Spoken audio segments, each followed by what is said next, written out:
আলাইকুম সবাই, কেমন আছেন? আলহামদুলিল্লাহ আমরা সবাই ভালো আছি। আপনাদের সামনে নতুন আরো একটি ভিডিও নিয়ে এসেছি। আজকে কেলে দিয়ে আমি একটা শোপিস বানাবো। শোপিস বানানোর জন্য অনেকগুলো কেলে নিলাম। আজকে আমার দুইটা রঙের কেলে লাগবে। প্রথমে কেলেটাকে প্যাকেট থেকে বের করে লম্বা লম্বি করে নেব। এরপর এগুলোকে সমানভাবে ভাগ করে নেব। একটা একটা করে সবগুলোই সমানভাবে ভাগ করে নিলাম। এখন এখান থেকে একটু একটু কেলে নিয়ে তারপর গোল গোল করে নেব। সবগুলোই সুন্দরভাবে গোল গোল করে নিতে হবে। তো আমার সবগুলো কেলেই গোল গোল করা হয়ে গেছে। এখন একটার সাথে একটা বল লাগিয়ে নেব।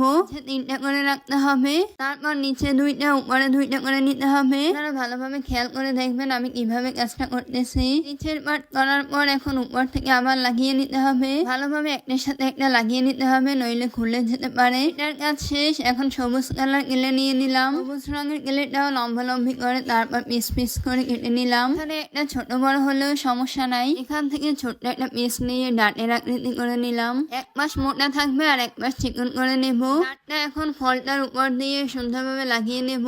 ভালোভাবে লাগাতে হবে, নইলে ধরার সময় ছুটে যেতে পারে। এখান থেকে আরেকটা পিস নিয়ে পাতা শেপ করে নেব। পাতা বানানো আমার প্রায় শেষ। একটা পাতা বানানো শেষ আমার। এখন আরেকটা পাতা বানিয়ে নেব। পাতাগুলো ছোট বড় হলে কোনো সমস্যা নাই। আমি এখানে ছোট বড় দুইটা পাতা বানিয়ে নিয়েছি। চাইলে আপনারা আরো বেশি বানাতে পারেন। এখন এই ফলটার সাথে ভালোভাবে পাতাটা আটকে দেবো। আপনারা চাইলে আমার মতো খুব সহজে এরকম একটা শোপিস বানিয়ে নিতে পারবেন। আর আজকে আমি ক্লে দিয়ে একটা আঙ্গুর ফল বানিয়ে নিলাম। ঘরে বসে যখন ক্লে দিয়ে এত সুন্দর শোপিস বানানো যায়, তাহলে দোকান থেকে কেন কিনবো? ভিডিওটা আমার কেমন লাগলো অবশ্যই জানাবেন। ভিডিওটা ভালো লাগলে অবশ্যই চ্যানেলটা সাবস্ক্রাইব করবেন। আল্লাহ হাফেজ।